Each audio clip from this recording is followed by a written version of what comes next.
मुंबई पुणे महामार्गाचे चौपदरीकरण, सव्वे बांधणे, फुटओव्हर ब्रिज बांधणे आदी कामांसाठी 285 कोटी 60 लाख रुपये खर्चाच्या विकास कामांना सडक परिवहन व राजमार्ग मंत्रालयाने मंजुरी दिली आहे।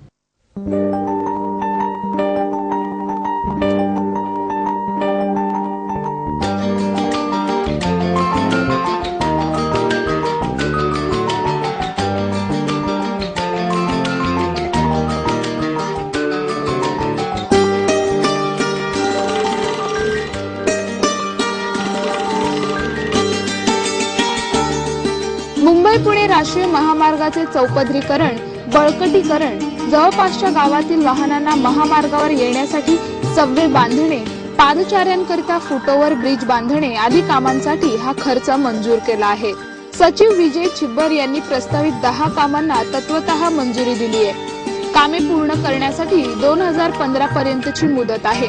निगडी ते देहू रोड फाटा या मार्गाचे चौपदरीकरण 63 कोटी रुपये, वडगाव मावळ येथे सर्व्हिस रोड विकसित करणे 20 कोटी रुपये, बोरघाट ते खोपोली विश्रामगृहापर्यंतच्या मार्गाचे चौपदरीकरण 27 कोटी, खोपोली ते खालापूर मार्गाचे चौपदरीकरण 49 कोटी, कोण उड्डाणपुलाचे रुंदीकरण आणि कोण ते शेडुंग मार्गाचे चौपदरीकरण 17 कोटी, पळसपेठ ते कळंबोळी मार्गाचे चौपदरीकरण 66 कोटी, आजिवली पाचचारी पूल, Khonda colony subway, Kalamboli steel yard, junction उड्डाणपूल, कामशेत सबवे या कामांचा समावेश आहे।